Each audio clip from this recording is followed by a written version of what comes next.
ඉරේලිය කියන්නේ පිළිකා අවදානමක්ද? නැත්නම් ඔයාගේ සෞඛ්‍යයට රහසෙන්ම උදව් කරන මිත්‍රයෙක්ද? අපි අද ඒකට හරිම උත්තරේ බලමු. හිරුවෙලිය සමය පිළිකා ඇති කරනවා කියන එක අපිට ගොඩක් තැන්වල අහන්න ලැබෙන එකක්. ඔව්.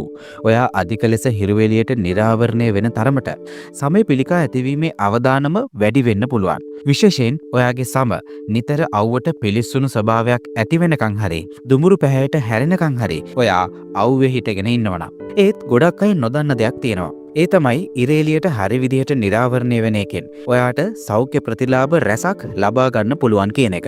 සරලවම ගත්තොත් ඔයාගේ අස්ථි ශක්තිමත් කරන්න, ඔයාගේ ප්‍රතිශක්තිකරණ පද්ධතිය ශක්තිමත් කරන්න, මානසික අවපීඩනයෙන් මිදෙන්න සහ සමහර නිදන්ගත රෝගවලින් පවා ආරක්ෂා වෙන්න උපකාරී වන අත්‍යවශ්‍ය පෝෂ්‍ය පදාර්ථයක් වෙන විටමින් D නිපදවීමට ඔයාගේ ශරීරයට හිරුවෙලිය අත්‍යවශ්‍ය සාධකයක් වෙනවා. මේකේ සිත් ගන්නා කරුණ තමයි සමහර පර්යේෂණ වලින් පෙනී යනවා සමය පිළිකාවල මාරාන්තිකම ආකාරයක් වෙන මෙලනෝමා ශරීරයේ පිටුපස හෝ කලවා වැනි වැඩිය හිරුවෙලියක් නොලැබෙන කොටස් වල දකින්න පුළුවන් කියන එක.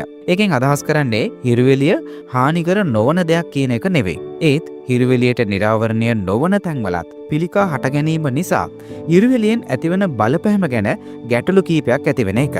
කොහොම වුණත් අපි කොහොමද සමබරව හිරුවෙලිය අපේ ශරීරයට ලබා ගන්නේ?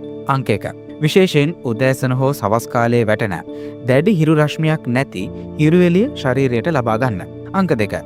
ශරීරයට අහිතකර වෙන හිරුවෙලියේ උපරිම UV කිරණ තියෙන වේලාවන් වෙන පෙරවරු 11 ඉඳන් පස්වරු 3 දක්වා ඔයා එළියේ ඉන්නවා නම් ඇඳුම් තොප්පි හෝ ආරක්ෂිත හිරු ආවරණයක් සහිත ආරක්ෂාවක් ලබා ගන්න.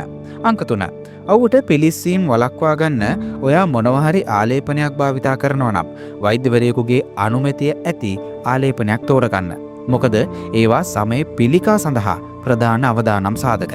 අවසාන වශයෙන් කියන්න තියෙන්නේ ඉරේලිය කියන්නේ ඔයාගේ හතුරෙක් නෙමෙයි. ඒක ඔයාගේ යහපැවැත්ම සඳහා ස්වාභාවික බලවත් මෙවලමක්. ඒත් සෞඛ්‍යදී ඕනම දෙයක් වගේ සමබරතාව තමයි ඊටාම වැදගත් වෙන්නේ. ඥානවන්තව ඉරේලිය ලබා ගන්න එකෙන් ඔයාට ඔයාගේ සෞඛ්‍ය වෙනුවෙන් හොඳ මිතුරෙක් නිර්මාණය කරගන්න පුළුවන්.